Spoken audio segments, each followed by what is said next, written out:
자, 수업 시작해도 될까요? 네. 네, 오래 기다리셨습니다. 캠브리지 동아시아사 시간이 돌아왔습니다. 이번 시간에 우리는 독립협회라는 주제에 대해서 같이 한번 이야기를 해보도록 할게요. 할 얘기는 많은데 초반에 이런저런 시간을 많이 끌다 보니까 조금 시간이 부족해졌네요. 잽싸게 후딱 살펴보도록 하겠습니다. 같이 한번 보도록 할게요. 자, 우리 지난 시간에 뭐에 대해서 이야기했었냐면은 갑오개혁에 대해서 이야기를 했습니다. 동학농민운동을 계기로 청일전쟁이 일어나게 되었어요. 그리고 일본의 경우에는 이것을 계기로 조선의 사회구조를 일본의 입맛에 맞게 바꾸고자 조선에 대한 내정개혁을 강요하였으니 그때 일어난 개혁이 바로 갑오을미개혁이었다라고 이야기를 하였습니다. 자, 한편 청일전쟁에서 최종적으로 일본이 승리를 거두게 되었어요. 그러면서 청나라는 시모노세키 조약을 맺고 조선에서 완전히 떠나게 되었다라고 이야기를 했습니다. 자, 그러면서 지금까지 청나라의 보호를 받아왔던 청을 통해서 일본을 견제하고자 하였던 고종과 왕비 민씨는 더 이상 자신을 보호해줄 세력을 갖지 못하게 되었어요. 자, 이때 고종과 왕비 민씨의 눈에 띈 나라가 바로 어디였나요? 러시아였어요. 그죠? 시모노세키 조약에서 일본이 청나라한테 타이완과 랴오뚱반도를 할양할 것을 내놓을 것을 요구하였고 그것을 넘겨받게 되었는데 랴오뚱반도의 경우에는 정치적, 경제적, 군사적으로 굉장히 중요한 가치를 갖는 땅이라서 일본 말고도 다른 나라들이 무척이나 갖고 싶어하던 땅이었다라고 이야기를 했습니다. 그죠? 네. 그래서 러시아가 프랑스, 독일과 함께 일본에게 랴오뚱반도를 청나라에게 돌려줄 것을 요구하였으니 그것이 바로 삼국 간섭이라고 하는 사건이었다라고 이야기를 하였어요. 자, 그리고 일본이 랴오뚱반도를 청나라에게 반납하는 것을 보고 고종과 왕비 민씨는 무슨 생각을 하였다? 이번에는 우리를 지켜주고 일본을 견제할 수 있는 세력은 어디다?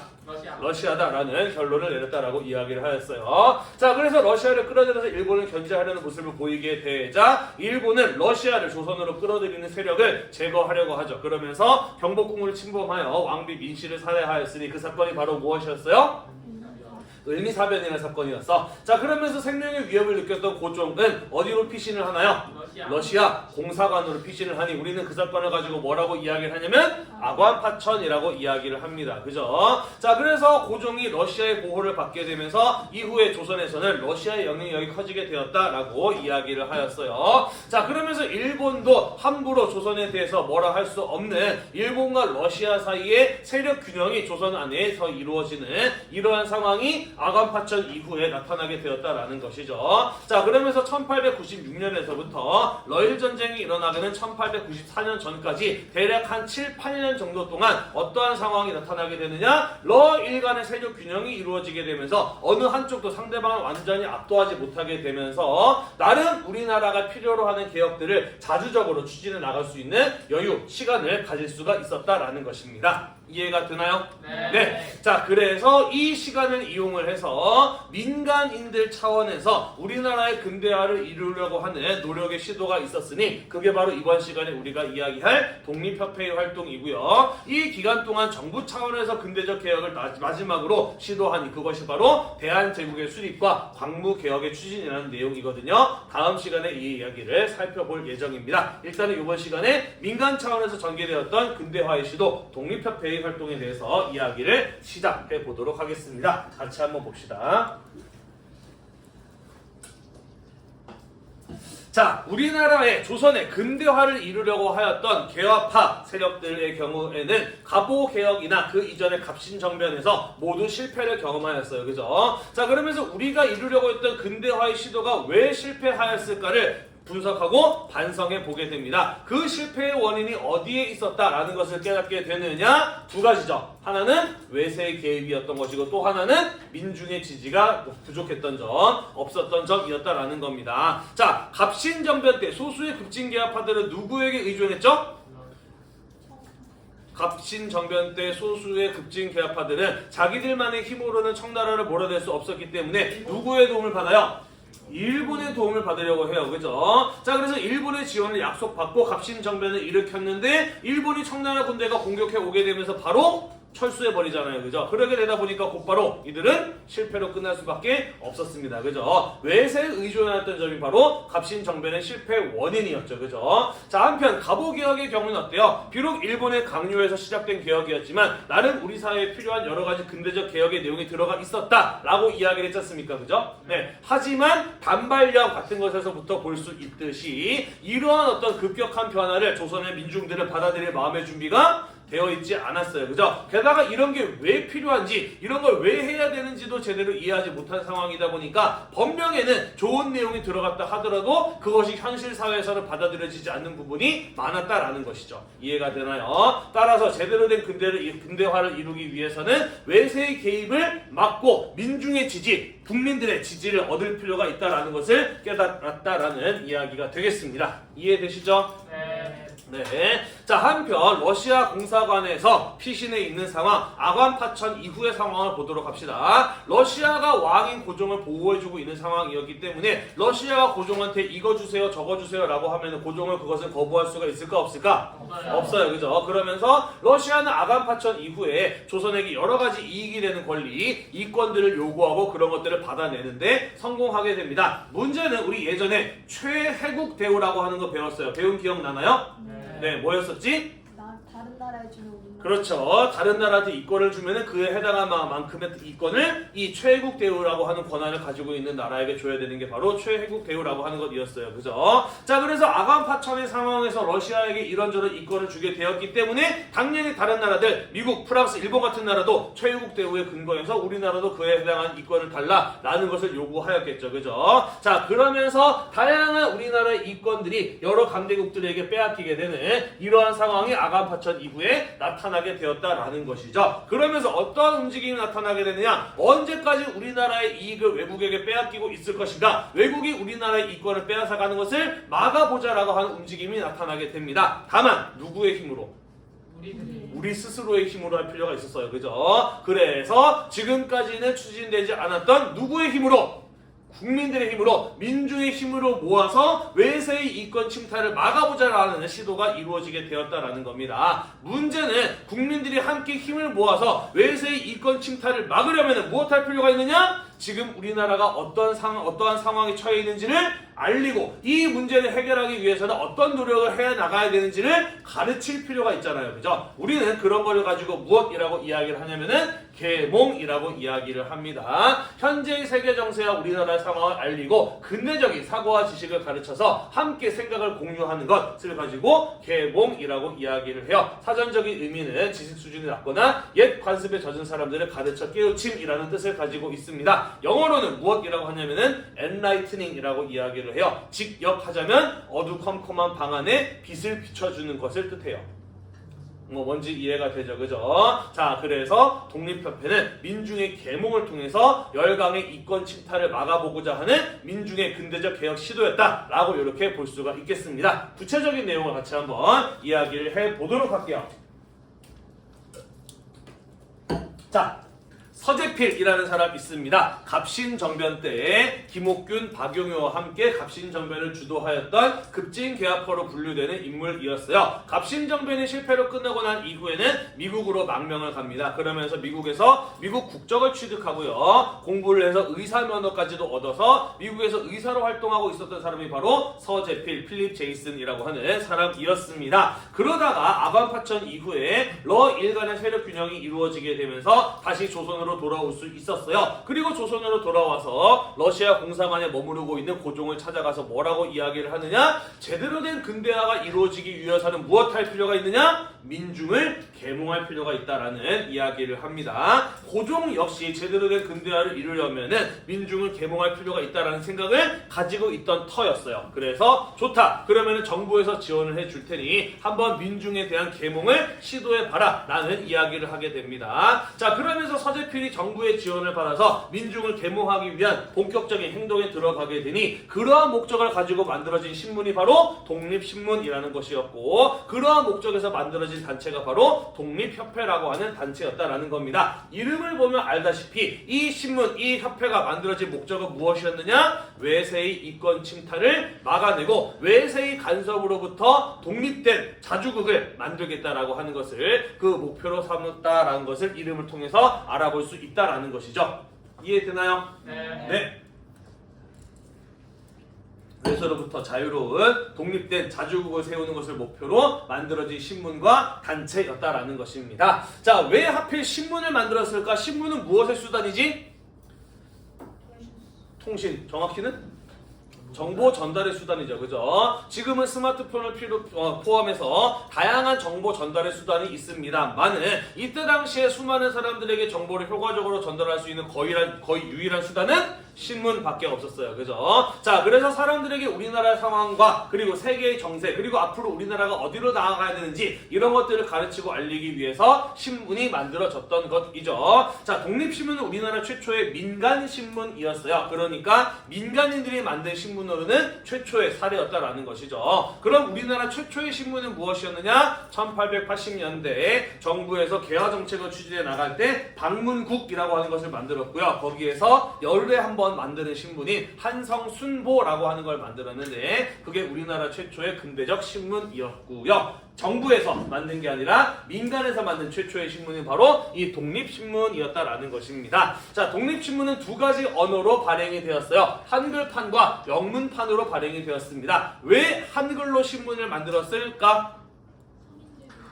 그렇죠. 이때 당시에는 한문도 한자도 쓰고 있었고 한문과 한글을 섞어서 쓰는 국한문 혼용체 이런 것도 다 있었는데 아무래도 한자 한문 같은 경우에는 읽을 줄 모르는 사람들이 많아요. 그죠? 우리는 민중을 계몽으로 목표로 하였다라고 이야기를 했잖아요. 그죠? 누구나 읽을 수 있는 한글로 된 신문을 만들었다라는 것입니다. 그러면 왜 더 읽을 줄 아는 사람이 없는 영어로도 신문을 만들었을까?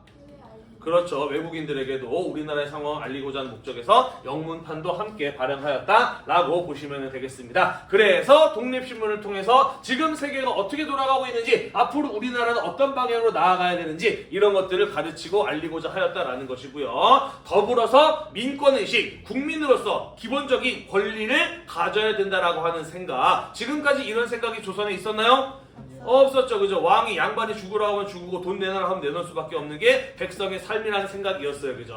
하지만 이제 우리나라도 유럽의 근대 국가들처럼 국민이라면 누구나 국가로부터 법적으로 보장받아야 되는 권리가 있다라고 하는 이러한 의식을 사람들에게 심어주고자 노력하였고요. 나아가서 우리나라가 외세의 간섭으로부터 자유로운 독립된 국가로 거듭날 필요가 있다라고 하는 그런 생각들을 이 신문을 통해서 길러줄 수 있었다라는 것이에요. 이해가 되나요? 네. 독립신문은 민중 계몽에 있어서 굉장히 중요한 역할을 한 신문이었다라는 이야기가 되겠습니다. 넘어갈게요. 자, 한편 함께 만들어진 독립협회가 있습니다. 근대적인 개화 지식인과 관료들을 중심으로 만들어진 단체가 바로 이 독립협회라고 하는 단체였어요. 독립협회에서 가장 먼저 한 일은 무엇이었냐면은 독립문이라고 하는 건축물을 만드는 것이었습니다.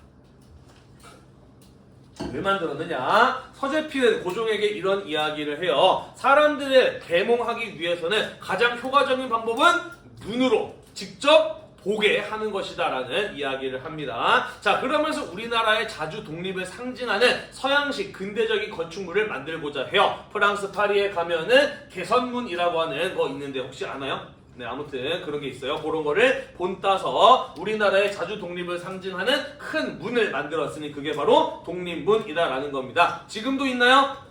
있어요. 서울 독립문역에 내리면은 바로 볼 수가 있습니다. 기회가 되시면 나중에 한번 가서 보는 것도 추천을 드려요. 자, 어디에다 만들었느냐? 영은문이 있던 자리에다가 만들었습니다. 영은문이라고 하는 것은 무엇이냐면요, 환영한 형 영자의 은혜의 은자입니다. 옛날에 조선의 경우에는 명나라 청나라랑 조공채권 관계를 맺고 있었어요. 그죠? 그래서 명나라 청나라에서 조선에 사신을 보내오면은 조선의 왕이 여기까지 나가서 명나라 청나라의 중국 사신을 맞이하던 환영하던 자리에 세워진 문이 바로 영은문이라고 하는 겁니다. 이해가 되시나요? 다시 말해서 영은문은 무엇을 상징하는 문이라고 볼 수 있을까? 중국과의 무슨 관계? 조공 채권 관계를 상징하는 문이기도 해요. 그죠? 그래서 이러한 구시대적인 국제 관계를 상징하는 문 없애버리자 라고 해서 없애버립니다. 다만 여기 위에 나무로 지어진 지붕 부분만 없애고요. 여기 밑에 있는 돌기둥은 그대로 남겨놓습니다. 그래서 지금도 독립문 앞에 가면은 그 돌기둥 그대로 서 있는 모습을 볼 수가 있어요. 그리고 거기에다가 우리나라의 자주 독립을 상징하는 문을 만들었으니 그게 바로 독립문이었다라는 것이죠. 이해가 되나요? 따라서 독립문에서 말하는 독립은 누구로부터의 독립을 말하는 거예요?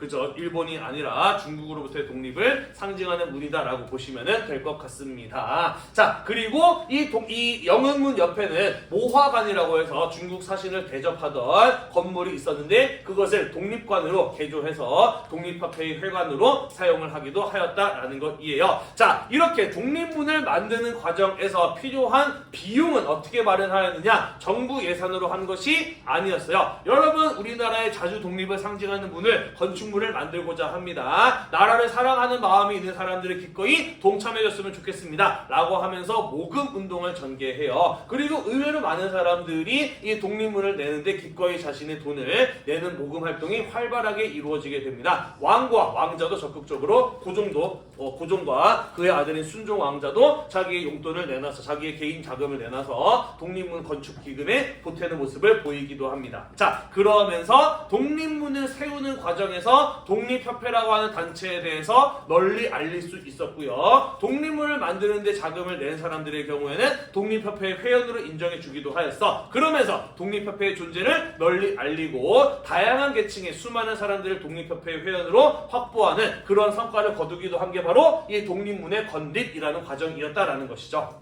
이해가 되나요? 네. 정리하자면 자주 독립을 상징하는 건축물을 만드는 과정에서 독립협회에 대한 홍보가 이루어졌고 많은 회원들을 확보할 수 있었다라는 이야기가 되겠습니다. 정리가 됐죠? 네.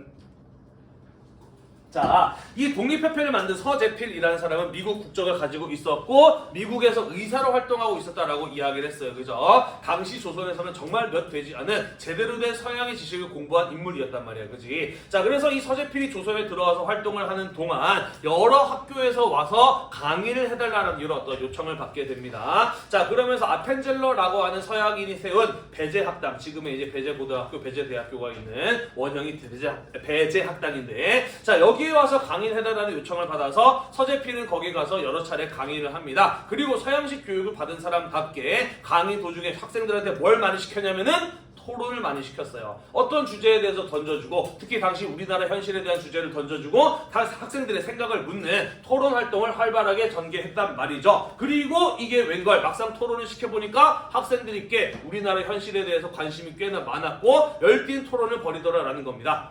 이거 꽤나 괜찮은 수단이다. 학교에서만 할 것이 아니라 어디서도 해보자. 독립협회에서도 해보자라는 생각을 하게 돼요. 자, 그러면서 독립협회에서 토론회를 개최를 하게 됩니다. 처음에는 어떤 것들에 대해서 주로 이야기를 했느냐? 우리나라의 교육을 발전시켜야 됩니다. 산업을 발전시켜야 됩니다. 아직까지도 과학적이지 못한 그런 미신들을 믿는 거 이런 거 없애야 됩니다. 이런 주제를 가지고 토론을 해 나가요. 그리고 막상 토론을 시켜보니까 아까 우리가 학교에서 했던 토론과 마찬가지로 꽤나 많은 조선의 사람들이 관료라든지 학생이라든지 장사하는 사람들이라든지 농민들이라든지 각계각층의 사람들이 나와서 자기의 생각을 이야기하고 열띤 토론을 벌이더라는 겁니다. 자, 그러면서 독립협회에서 진행했던 이 토론회는 굉장히 뜨거운 반응을 불러일으키게 되면서 점점 더 많은 사람들이 모여서 토론을 하는 모습을 볼 수가 있었고 토론에 참여하지 않더라도 그것을 옆에서 구경하는 것도 사람들에게 굉장히 재미난 구경거리로 큰 이슈를 끌게 됩니다. 자, 그러면서 처음에는 이런 어떤 계몽적인 내용들, 교육적인 내용들을 중심으로 토론회가 전개되어 나갔는데 점차 더 많은 사람들이 모이고 뜨거운 토론이 진행이 되면서 교육적인 차원에서 그치는 것이 아니라 외국이 우리나라의 이권을 가져가고 있는데 이거 어떻게 막을 것인가? 어떻게 하면 우리나라도 서양 유럽 국가들처럼 국민으로서 기본적인 권리를 보장받을 수 있을까? 어떻게 하면 우리나라도 서양 유럽 국가들처럼 의회를 만들어서 국민이 정치에 참여하는 정치 제도를 만들 수 있을까와 같은 정치적인 문제를 놓고도 토론하는 모습으로 발전해 나갔다라는 이야기입니다. 이해가 되시나요? 네, 그래서 독립협회의 활동은 처음에는 교육운동, 계몽운동의 차원에서 전개되었으나 점차 정치운동으로 발전해 나가는 모습을 보였다라는 것이에요. 이해가 되시죠? 자, 한편 1897년으로 가게 되면서 어떠한 상황이 나타나게 되느냐?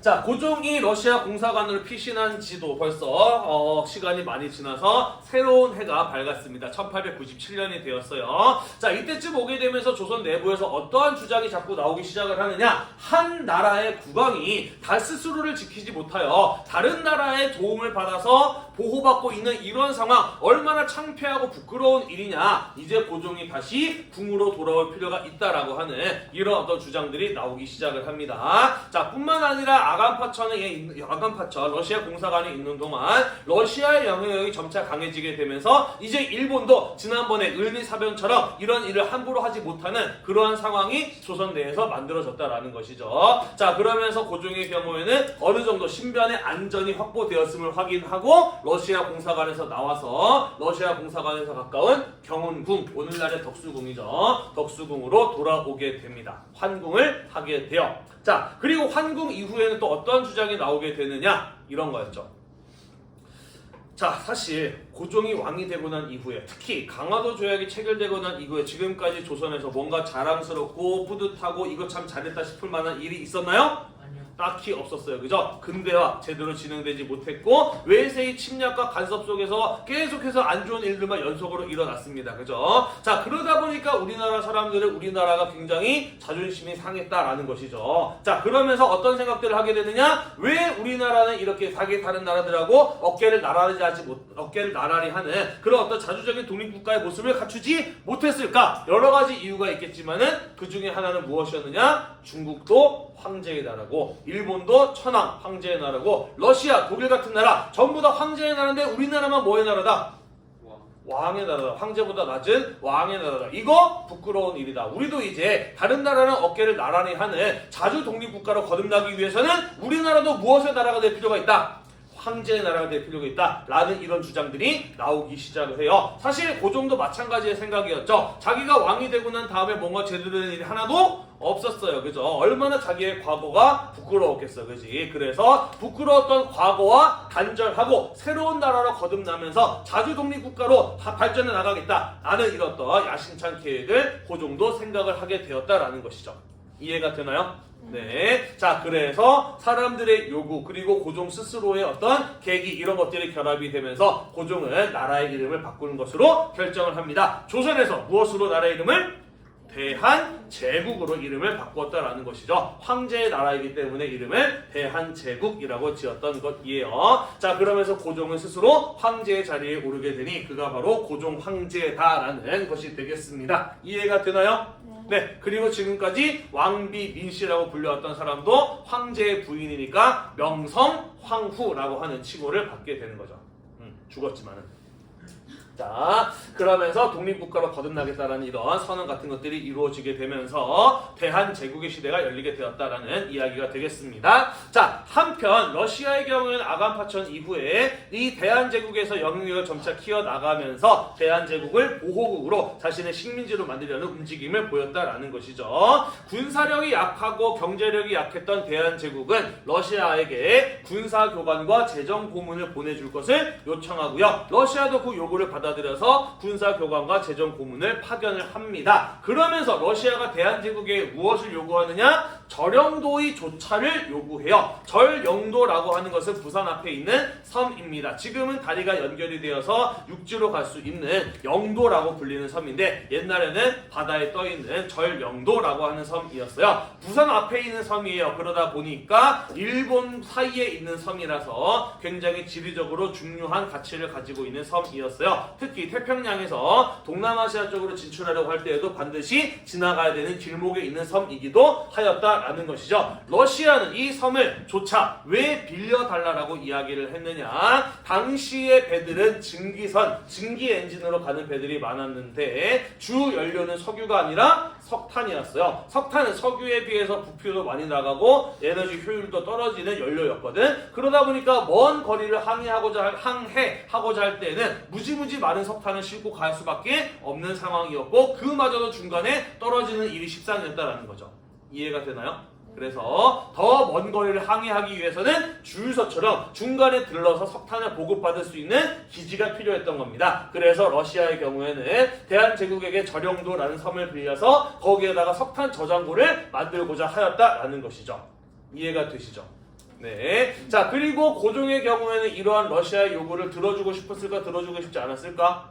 들어주고 싶지 않았어요. 네. 들어주고 싶었어요. 왜? 러시아를 이용해서 뭘 해야 되니까? 살아야 되니까.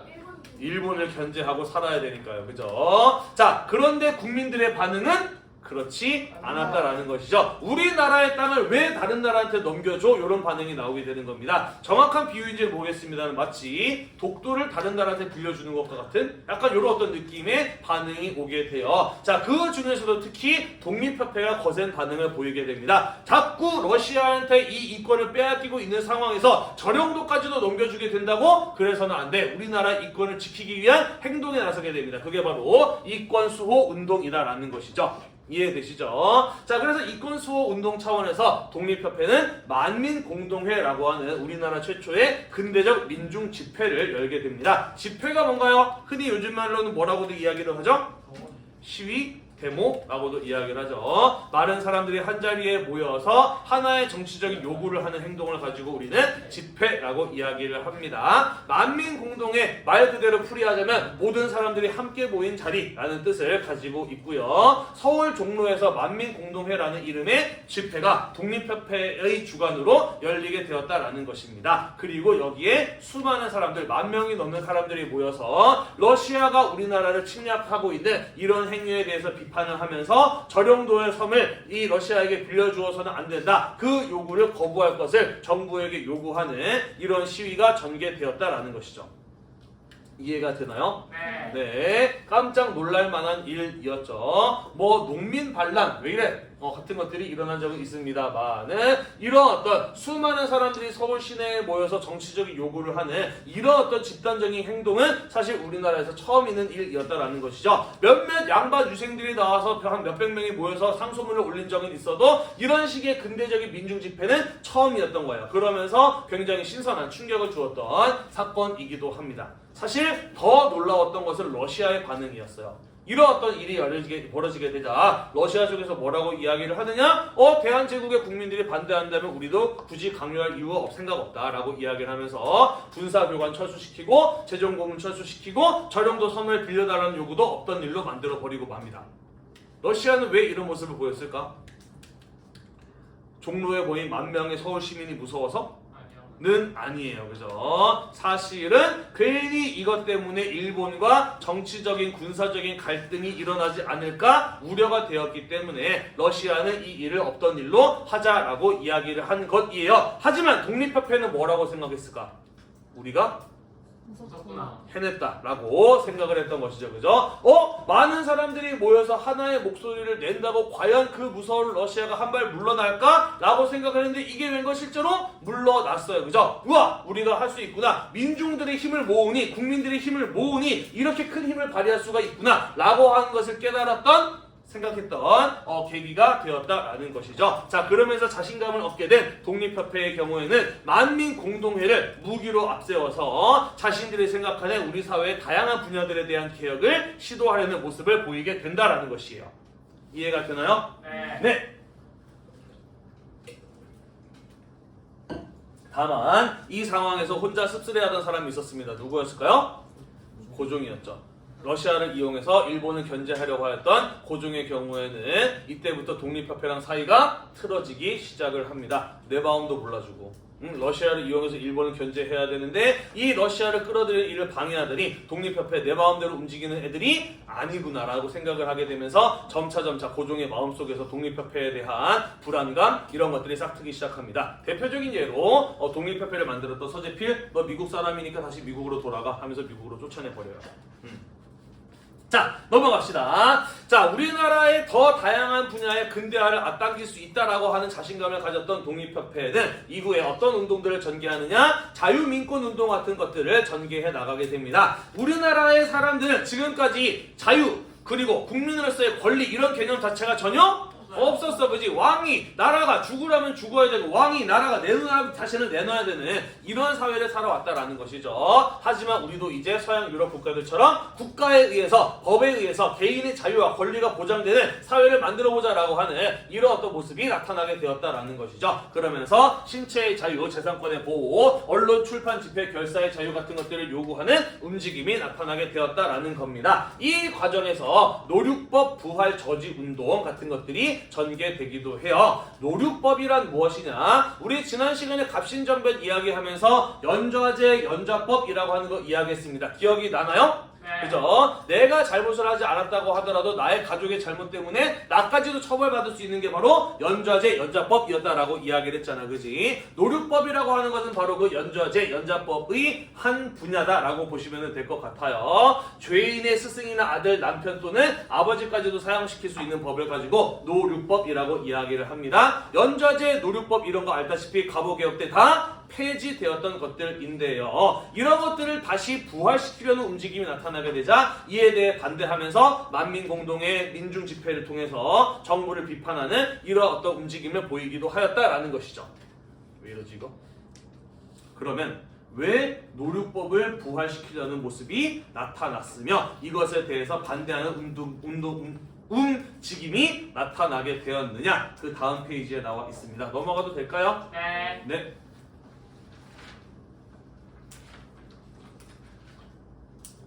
자, 독립협회의 경우에는 절영도조차 요구를 철회시키고 난 이후에 방금 이야기했던 것처럼 좀 더 많은 분야에서의 근대적 개혁을 시도하였다라고 이야기를 하였어요. 그죠? 그 가운데 정치 분야에서의 개혁 시도는 바로 의회 설립 운동이라고 하는 것이었다라는 겁니다. 자, 의회 설립 운동이란 무엇이냐? 말 그대로 의회를 만들자라는 거예요. 의회는 왜 만듭니까? 의회라는 게 뭐지? 지금 우리나라에 의회 있나요? 아니요.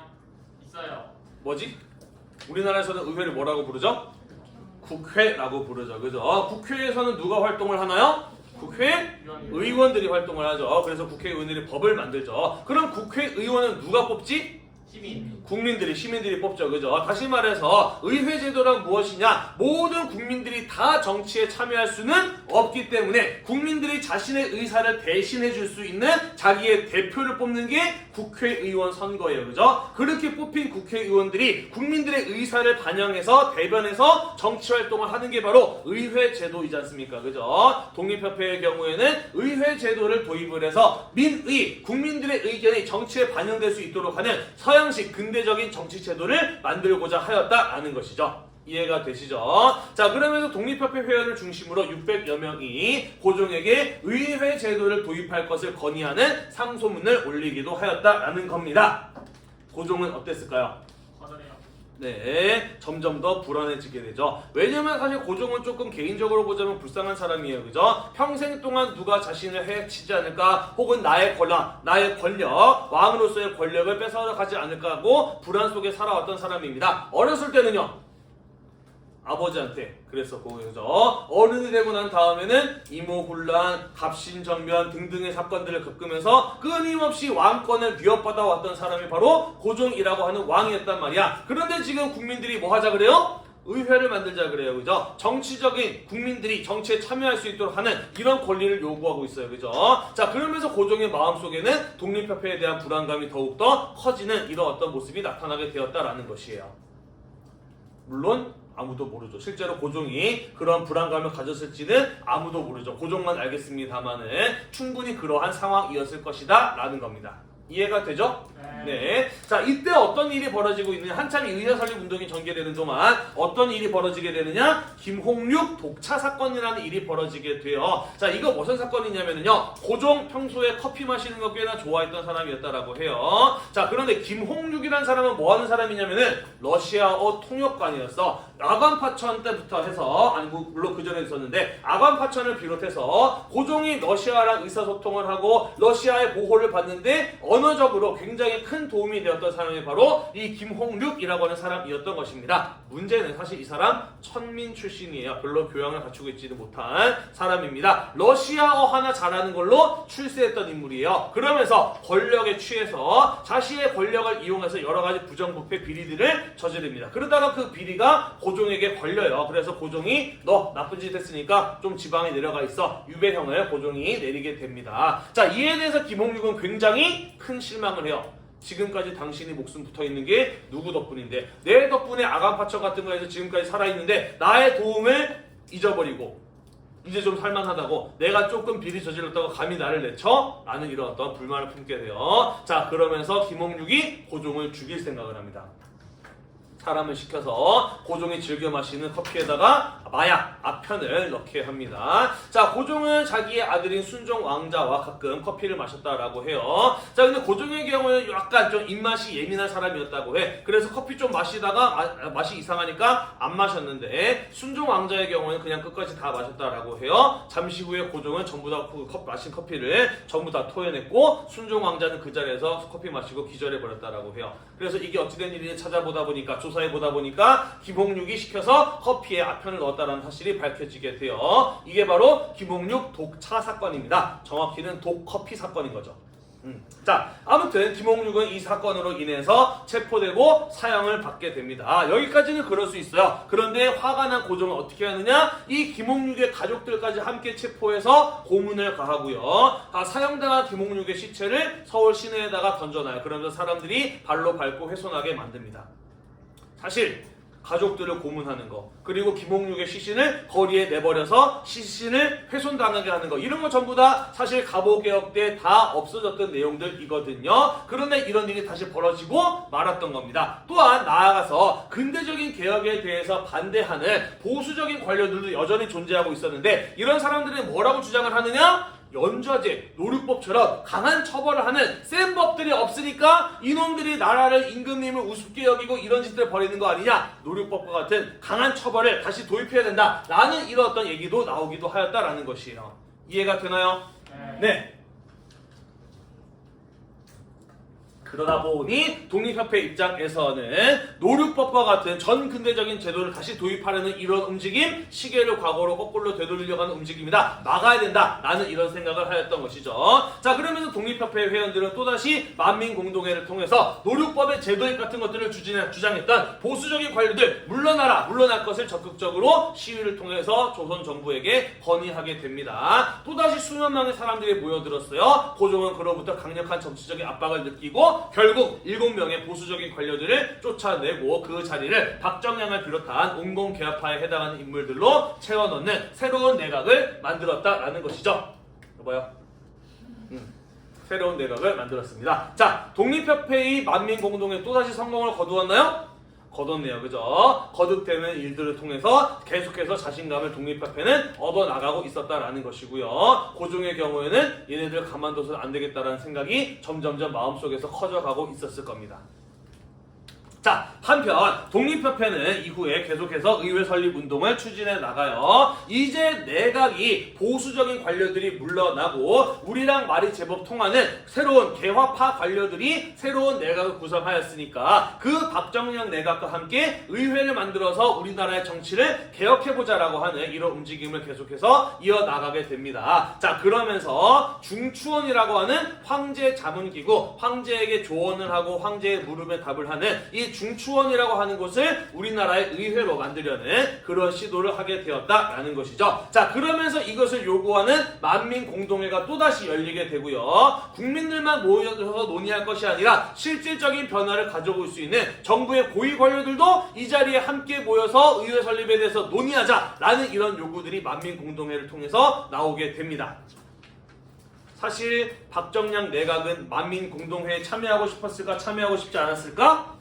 하고 싶지 않았어요. 왜? 누가 싫어하니까?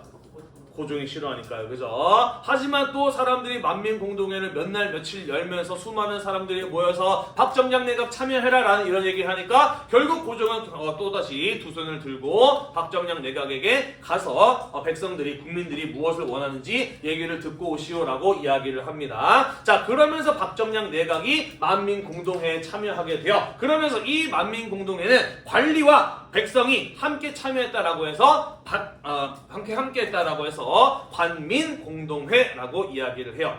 박정량 내각이 참여한 만민공동회는 관민공동회라고 이야기를 합니다. 만민공동회는 또다시 성공했네요. 그죠? 박정량 내각을 만민공동회에 참여시키는데 또다시 성공을 하게 되면서 더욱더 자신감을 갖게 되었다라는 겁니다. 그리고 이 관민공동회를 통해서 6개의 조항으로 이루어져 있는 국정개혁안이 제출이 되니 그게 바로 헌의 6조라고 하는 것이에요. 관민공동회를 통해서 제출된 개혁안, 그게 바로 헌의 6조라고 하는 것이 되겠습니다. 교과서 104 쪽에 있어요. 104 쪽에 있어요. 나중에 시험 보시기 전에 여기 헌의 6조 꼭 한번 읽어보시고 넘어가시기를 바랄게요. 탁지부에서 재정을 이론하자 같은 이런 주장들이 담겨 있습니다. 헌의 6조 혹은 그 내용을 보면 무엇을 떠올리면 된다? 관민공동회 또는 독립협회를 떠올리시면 된다라는 거예요. 이해되셨죠? 네, 그리고 이 헌의 6조가 관민공동회에서 결의가 돼서 결정이 되어서 고종에게 제출이 되었고요. 고종도 오케이 그럼 그렇게 해봐라 도장을 찍어줍니다. 그러면서 중추원 관제라고 하는 것이 반포가 되어 중추원을 의회로 만들기 위한 법제가 만들어지게 되었다라는 것이죠. 자, 중추원을 의회로 만들면서 나라에서 뽑은 관선 의원 25명 그리고 국민이 뽑은 민선 의원 25명 총 50명으로 하는 의회를 만들도록 한다. 이 의회에서는 법을 만들고 폐지하고 바꿀 수 있으며 국민들의 건의사항을 받아들여서 심사해보고 타당하면 그것을 결정하는 등의 권한을 갖는 의회를 만들기로 제도가 정해지게 되었다라는 것이에요. 이해되나요? 이제 의회를 만들 수 있는 법까지 만들어졌어. 의회만 만들어지면 되는 상황까지 왔다라는 것이죠. 하지만 이 내용을 살펴보면은 황제의 권한, 고종의 권한을 제한하는 내용이 담겨 있기 때문에 이까지 왔을 때 고종은 또다시 상당한 위기감을 느낄 수밖에 없었다라는 거예요. 미안해요. 조금만 더 할게요. 어차피 여러분 좀 기다려야 되죠? 위기감을 느끼게 되었다는 겁니다. 자, 한편 이러한 근대적인 정치제도의 도입에 대해서 반대하는 보수적인 세력들의 반격도 일어나게 됩니다. 특히 보수적인 양반 유생층들 입장에서는 어디 천한 백성들이 정치에 참여해? 라는 이런 생각을 할 수밖에 없는 상황이었던 것이죠. 자, 그래서 어느 날 고종에게 익명서, 이름이 써있지 않은 편지 한 통이 도착을 하는데 거기에는 뭐라고 써있었냐면은 독립협회는 지금 의회제도의 도입을 주장하고 있지만 사실은 무엇을 꾀하고 있다? 공화정. 왕이 없는 나라를 만들려고 하고 있다라고 모함을 하는 편지가 고종에게 전달이 됩니다. 이게 바로 익명서 사건이다라는 것이고요. 그래서 고종이 열받아서 독립협회를 강제 해산시켰다라고도 이야기를 하는데 선생님은 좀 다르게 생각을 해요. 고종이 바보도 아니고 이런 익명서 하나만 믿고 독립협회를 탄압하지는 않았을 겁니다. 또한 독립협회 내부에 이 공화정을 생각하는 사람이 없지는 않았겠습니다만은 그래도 독립협회가 대놓고 공화정을 추구한다는 말을 한 적은 공식적으로 단 한 번도 있지 않았다라는 것이죠. 아마 고종의 마음속에는 계속해서 독립협회나 만민공동회를 가만두어서는 안 되겠다는 생각이 커져갔을 것이고 이 익명서 사건을 계기로 마음을 먹었던 것으로 보아야 되겠죠. 그죠? 이게 조금 타당한 해석일 수도 있겠죠. 그죠? 선생님은 그렇게 생각을 합니다. 자, 그래서 익명서 사건을 계기로 고종은 독립협회에게 해산 명령을 내리게 되고요. 독립협회의 주요 간부들을 체포하고 개혁 관료들을 파면하는 이러한 결정을 내리게 됩니다. 의회가 만들어지는 줄 알고 기대하고 있었던 독립협회는 다시 한번 만민공동회를 개최해서 밤새도록 시위를 하면서 간부들을 풀어달라, 약속한 헌의 6조를 실천해달라 이런 것들을 요구합니다만은 이미 고종의 마음은 돌아선 뒤였다라는 것이죠. 황국협회를 동원해서 만민공동회를 습격하게 합니다. 황국협회란 무엇이냐? 우리 지난번에 이런 이야기 했었죠. 그죠? 흥선대원군 때부터 보부상들은 친정부 단체로 활동했다라는 이야기 했었잖아. 기억이 나나요? 네. 그리고 해상공국이라고 하는 게 만들어졌었다라고 이야기를 했었고 이런 것들이 갑신정변에서 없앨 것 이런 요구들이 나왔던 거 기억도 나죠. 그죠? 이 해상공국이 대한제국 시기에는 황국협회라고 이름이 바뀌었습니다만은 여전히 보부상들은 정부를 위한 친정부 단체로 활동을 하고 있었고 고종은 그들을 이용해서 만민공동회를 습격하게 하였다라는 겁니다. 그러면서 만민공동회장은 패싸움의 장으로 변하게 돼요. 그리고 질서를 바로잡는다라는 것을 명분을 내세워서 군대를 동원해서 만민공동회를 강제로 해산시키고요. 모든 정치 집회를 금지시키고 독립협회는 결국 해산되면서 그들이 꿈꿨던 근대적인 개혁 시도도 실패로 끝날 수밖에 없었다라는 것이에요. 정리가 좀 됐나요? 네. 자, 독립협회 역사적인 의의까지는 평가해보고 끝을 내도록 할게요. 미안해요. 조금만 더 할게요. 자, 독립협회 나름 훌륭한 점도 있습니다. 그죠? 러시아와 같은 외세의 침략에 맞서서 우리나라의 권리를 지키려고 하였다는 점, 지금까지 근대적 개혁 시도와는 달리 민중 계몽을 통해서 국민들의 지지를 이끌어냈다는 점 굉장히 긍정적으로 평가해볼 수 있는 부분이라고 볼 수 있겠네요. 그죠? 다만 독립협회는 러시아에 대해서는 이권 침탈에 굉장히 민감하게 반응했으면서 일본을 비판하거나 하는 이런 내용은 없었어요. 그죠? 이런 점들 조금 부족했다라고 지적해 볼 수 있을 것 같고요. 무엇보다도 조선은 왕의 나라였고 대한제국은 황제의 나라였어요. 그지? 황제가 가지고 있는 현실적인 힘을 너무 간과했다라고 볼 수 있겠어요. 어찌 본다면 만민공동회가 계속해서 성공을 하면서 국민들의 힘을 모으면은 황제도 넘어설 수 있다라고 했던 이런 어떤 판단들은 사실은 잘못된 판단이었던 것이죠. 그러다 보니 기껏해서 국민들의 힘을 모았지만은 그 힘을 제대로 사용해 보지 못하고 독립협회가 실패로 끝났던 점은 이들을 지도했던 사람들의 역량이 부족했다라고 평가해 볼 수 있을 것 같고요. 나아가서 고종 입장에서도 사실 국민들의 지지를 모았다라고 한다면은 그 힘을 가지고 어떻게 우리나라의 근대화를 제대로 할 것인가를 고민했으면 좀 더 좋았을 텐데 고종은 이들이 자신의 권력을 침해한다라고 생각을 했고 그것을 막기 위해서 이들을 강제 해산시킨 것은 힘들게 모았던 국민의 힘을 제대로 사용하지 못했던 고종의 지도력의 한계였다라고도 분석해 볼 수가 있겠네요. 어느 정도 정리가 됐나요?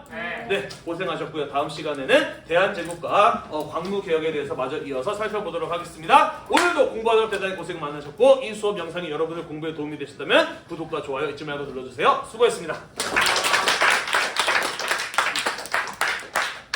아이고 힘들어.